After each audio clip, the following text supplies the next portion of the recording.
Como um garotinho que lutava com ursos no Daguestão se tornou o campeão mais dominante da história dos pesos leves do UFC. Ele fez o mundo inteiro respeitar o grappling, mas quando ele finalmente alcançou o topo, ele decidiu parar. Na história de hoje você vai conhecer os fundadores da era Daguestão no UFC e entender o que levou essa equipe do Cáucaso ao início de uma dinastia de mais de 10 anos no MMA. E antes de eu te contar a história do Khabib, vocês talvez não sabiam disso ainda, mas eu trabalhei por muitos anos com idiomas estrangeiros. Essas bandeiras aqui são os 7 idiomas que eu falo. Então a história de hoje é trazida para você pela Teacher AI. Para você que precisa tomar vergonha na cara e praticar conversação em inglês, espanhol ou outras 28 línguas, o link tá na descrição aqui do vídeo. E como eu tive uma participação no desenvolvimento do aplicativo ano passado, vocês inscritos aqui do canal têm 20% de desconto, basta usar o cupom BECKER20 aqui embaixo, aqui ó, clique no link, bota lá BECKER20. É só ir lá ativar seus 7 dias de teste grátis e ser feliz. Tamo junto. Na pequena vila de Sild, no coração do Daguestão, em 1988 nascia Khabib Abdulmanapovich Nurmagomedov. Criado sob a disciplina militar do pai, Abdulmanap Nurmagomedov, um mestre de sambo e jiu-jitsu, Khabib cresceu acreditando que o corpo deveria obedecer à mente. Entre montanhas, treinos em tatames improvisados e quedas sobre o barro, o menino Khabib forjou uma mentalidade que o mundo aprenderia a temer, a de nunca recuar. Ainda criança, com apenas 9 anos de idade, viralizou esse trecho aqui do Khabib, fazendo aqui um soltinho sem perder a amizade com um filhote de urso.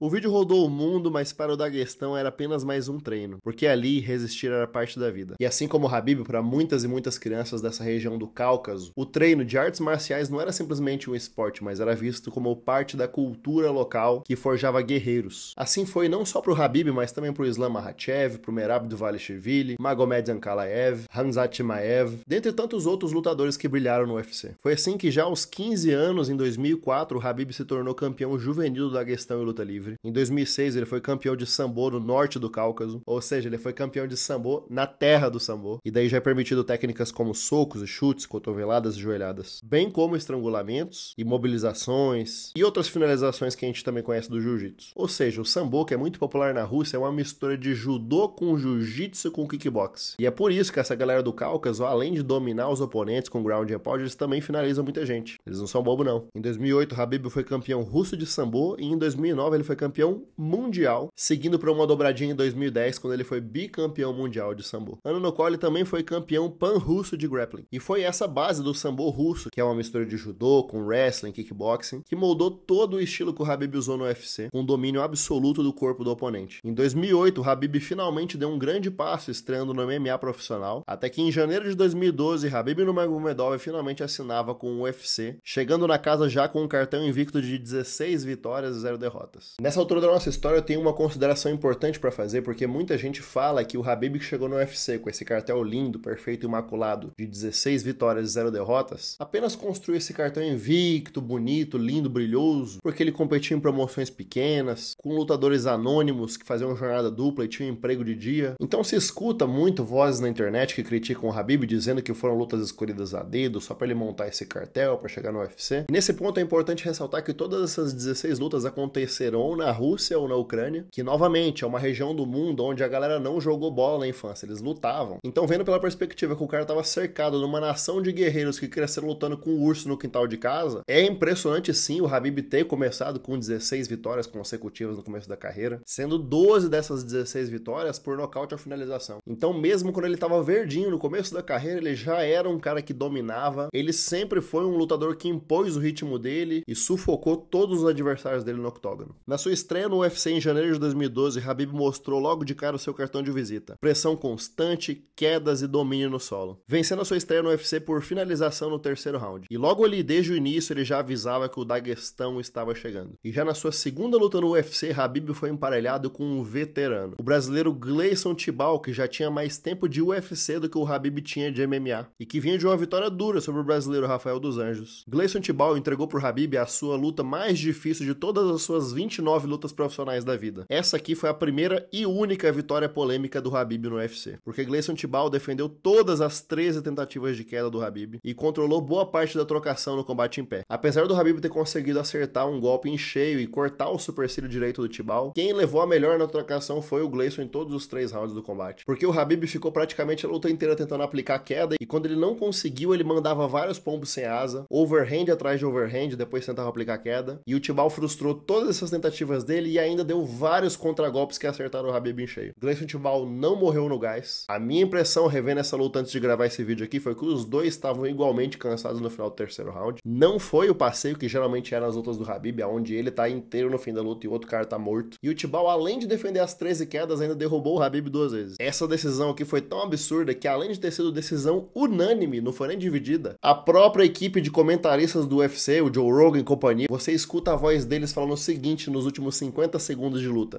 se nada mudar aqui nos próximos 50 segundos, o Khabib vai ter a primeira derrota dele por decisão, se nada de drástico acontecer, mas MMA é isso aí, você vai perdendo e vai construindo seus aprendizados em cima das suas derrotas, aprendendo, conhecendo o sabor da derrota, ficando mais forte após isso. Beleza, os caras falaram isso. Quando a luta acabou, o Khabib tava puto, não comemorou, devia estar querendo pular da ponte porque achava que tinha perdido a luta. O Tibau tava sussa, e quando eles anunciam a vitória por decisão unânime pro Khabib, o Gleison Tibau acho que nem entendeu o que tava acontecendo, não sei se ele fala inglês, mas ele não esboçou muita reação, foi meio estranho, e o Khabib começou a chorar de nervoso. Ele que tinha quase certeza que ia amargar a primeira derrota na frente do pai e treinador dele que tava ali, levou as mãos ao rosto e começou a chorar igual uma criancinha. Foda. Na sua terceira luta no UFC, Khabib enfrentou Thiago Tavares, e aqui a gente viu um Khabib mais agressivo, com um estilo mais porradeirão, numa pegada mais pressão e ground and pound, e soco e cotovelada, e no nocaute técnico no primeiro round. Aqui a gente já tava vendo a dominância do Khabib começando a tomar forma. Mas foi na sua quarta luta contra Abel Trujillo, no UFC 160, que um recorde foi quebrado, porque em uma única luta, Khabib Nurmagomedov aplicou com sucesso 21 quedas. Trujillo não teve espaço nem para respirar, e essa luta foi o retrato puro do grappling daguestanês. O recorde de 21 quedas em uma única luta ainda pertence a Khabib Nurmagomedov, apesar de que no começo do mês, Merab Dvalishvili aplicou 20 quedas contra Corey Sandhagen. Eu tenho certeza absoluta que o Merab queria ter batido esse recorde do Khabib. Por uma queda ele não empatou, por duas ele não superou o Khabib. E sinceramente, com o nível de competitividade e o nível de qualidade técnica do Merab, eu não duvido nada que ele ultrapasse o recorde do Khabib, talvez até mesmo no UFC 323, agora no dia 6 de dezembro. Vamos ver. Na sua terceira luta, Khabib enfrentou o Pat Healy no UFC 165, e nessa altura da carreira, Khabib já parecia jogar em outro nível. Healy, que era conhecido pela sua resistência no octógono, foi completamente controlado por 3 rounds. Na sua sexta luta no UFC, Khabib enfrentou aquele que seria então o seu oponente mais duro na organização, o brasileiro top contender Rafael dos Anjos. Essa que foi a segunda luta da história do UFC entre dois lutadores que vinham numa sequência de 5 vitórias consecutivas. Apesar da boa fase do Rafael dos Anjos, o Khabib não deixou ele fazer nada. Aqui a gente teve mais uma luta de 3 rounds de domínio completo do Khabib sobre o Rafael dos Anjos, metendo marcha no grappling os 3 rounds sem parar e sem diminuir o ritmo. Aqui o Khabib neutralizou completamente o Rafael dos Anjos com quedas, controle e uma pressão sufocante, e quando ele venceu essa luta por vitória unânime, o mundo entendeu que o cinturão era questão de tempo. Mas foi infelizmente no início dessa grande fase do Khabib que ele precisou se ausentar do UFC por 2 anos devido a uma série de lesões imprevistas na carreira dele. Pouco tempo depois de vencer Rafael dos Anjos, ele estava marcado para lutar com o cowboy Donald Cerrone, mas sofreu uma ruptura no ligamento do joelho, forçando ele a se retirar da luta. Meses depois, já no comecinho de 2015, ele estava marcado para lutar novamente com o Cerrone. Entretanto, ele lesionou novamente o mesmo joelho durante o treinamento. E foi devido a essa lesão no joelho que ele ficou 2 anos afastado do UFC. O engraçado dessa história é que o Rafael dos Anjos, que perdeu por Khabib, logo depois teve 3 vitórias consecutivas e na quarta luta ele virou campeão dos leves. E o Khabib, apesar de ter vencido dos Anjos, teve que ficar 2 anos de molho e foi só em 2018 que ele virou campeão dos leves. Mas antes da gente falar de Khabib campeão, a gente precisa citar aqui uma grande rivalidade que nunca se concretizou. Na mesma época da ascensão de Khabib Nurmagomedov, um outro lutador do UFC havia começado também uma fase lendária da sua carreira. Foi exatamente nessa época do UFC que Tony Ferguson teve as suas 12 vitórias consecutivas na organização. Ele, que era o rei das finalizações improváveis, apresentava um confronto de estilos tão distintos que parecia ser o destino do UFC. O Tony era conhecido por ser o rei da violência, chamado por muitos de bicho-papão dos pesos leves do UFC. Tony e Khabib tiveram de 2015 a 2020 um total de 5 lutas canceladas. É isso mesmo que eu disse. Eles tiveram a luta marcada 5 vezes. A primeira delas foi ali em 2015, na época dessa lesão do joelho do Khabib. Na segunda vez, já em 2016, foi o Tony que se lesionou. No ano seguinte, em 2017, o Khabib teve problemas no corte de peso dele, foi parar no hospital e a luta foi cancelada. O quarto cancelamento parece até brincadeira, mas o Tony Ferguson tropeçou num cabo de uma das câmeras que estava ali na coletiva e ele rompeu o ligamento do joelho. E isso aconteceu num dia 1º de abril de 2018. Parece até piada, né? E nessa luta de abril de 2018, quem era o campeão interino era o Tony, não o Khabib. O quinto e último cancelamento cancelamento da luta entre Khabib e Tony Ferguson veio junto com a pandemia, então essa luta nunca aconteceu. E a cada cancelamento aumentava o mito. Os fãs chamavam essa luta de a luta amaldiçoada. E quando Tony Ferguson foi escalado para lutar pelo cinturão interino contra Justin Gaethje e perdeu a luta sendo nocauteado brutalmente no quinto round, a luta dos sonhos de Tony Ferguson contra Khabib Nurmagomedov se desfez para sempre. E a sequência lendária de 12 vitórias seguidas de Tony Ferguson se tornou o início da maior sequência de derrotas seguidas do UFC, tirando para muitos o status do Tony Ferguson de lenda do MMA para meme do UFC. E foi no meio desse caos que em abril de 2018, lá na época que o Tony Ferguson tropeçou no cabo e estourou o joelho na conferência de imprensa, e com o então campeão irlandês Conor McGregor suspenso, o UFC anunciou que com apenas uma semana em cima do laço, quem pegaria essa bucha seria o 7º do ranking,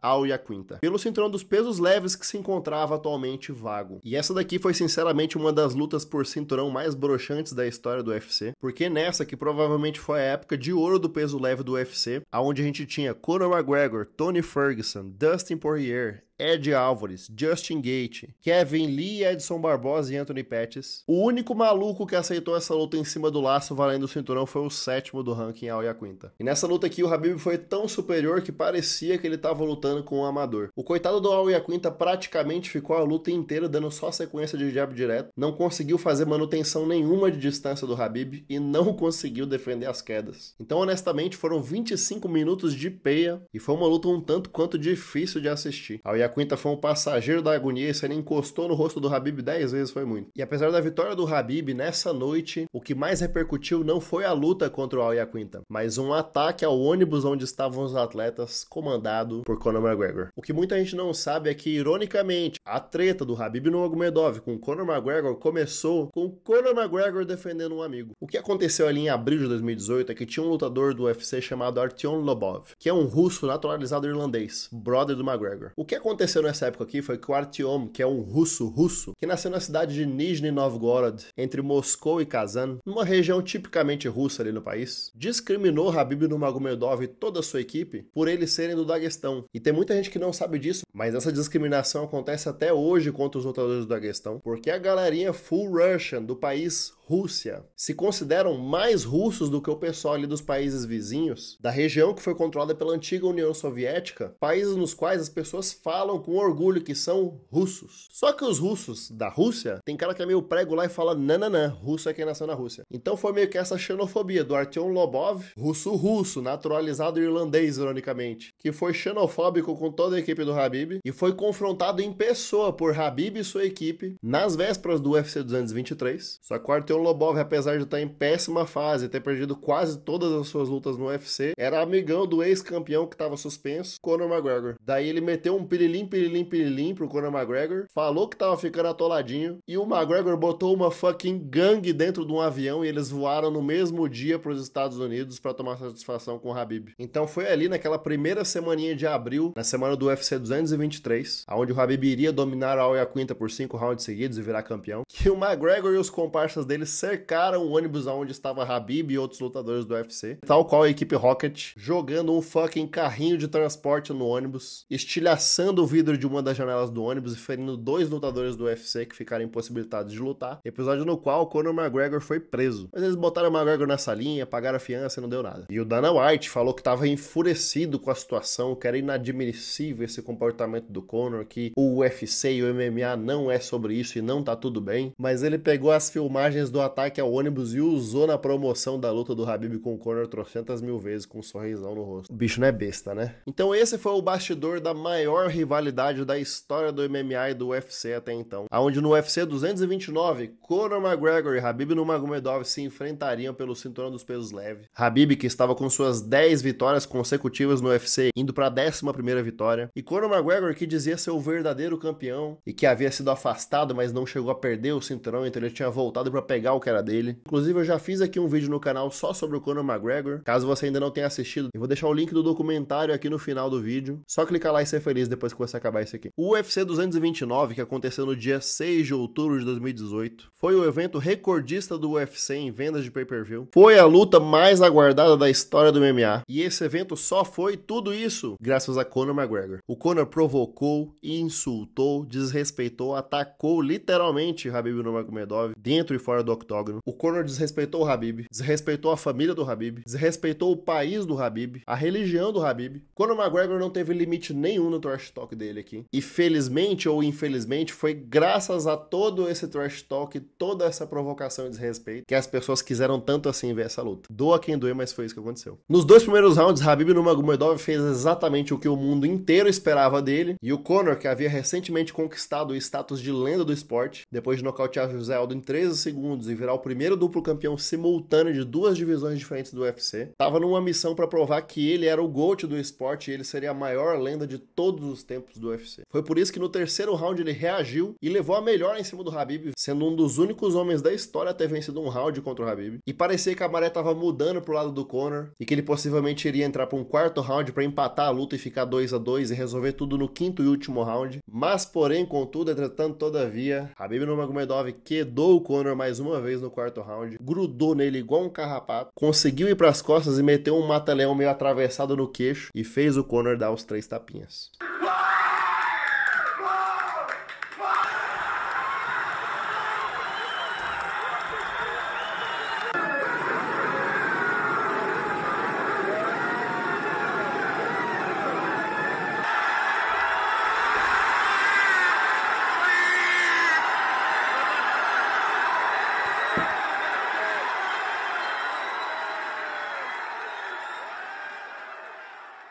E assim que o Khabib venceu essa luta, ele cuspiu na cabeça do Conor e começou a xingar ele inteiro. E não feliz com ter vencido e humilhado o rival dele, ele joga o protetor bucal na grade e pula pra cima da galera do Conor com tudo e começa a sair na mão com a equipe dele. Nesse dia aqui o Khabib fez jus ao apelido dele, a Águia, porque ele literalmente pulou do octógono dando uma voadeira na equipe do Conor. Isso aqui foi algo inédito que nunca tinha acontecido até então em nenhuma edição do UFC. E nunca mais aconteceu também, pelo menos não nessa escala, né? Foi o início de uma briga generalizada aqui. Essa briga aqui que, por sinal, foi maior que a briga do Popó e do Vanderlei Silva em número de pessoas envolvidas. Porém, a segurança do UFC estava um pouco mais ligada ali nos movimentos. Então eles conseguiram apaziguar a situação, pelo menos um pouco ali, com mais velocidade, com mais agilidade do que a gente viu na Spartan Fight Night 2. Aqui, felizmente, não teve ninguém quase cometendo um homicídio doloso no octógono. E o bagulho ficou tão louco essa noite que os guardas escoltaram o Khabib e o Conor pra fora do octógono pra evitar mais briga. O Khabib virou pro Dana e falou que era pra botar o cinturão nele. E o Dana falou que não vou botar o cinturão em você, porque é perigoso essa galera aqui ficar puta e invadir o octógono e começar outra pancadaria. Então o Bruce Buffer subiu no octógono com o cu trancado, não devia estar passando nem Wi-Fi ali, e anunciou a vitória de Khabib Nurmagomedov por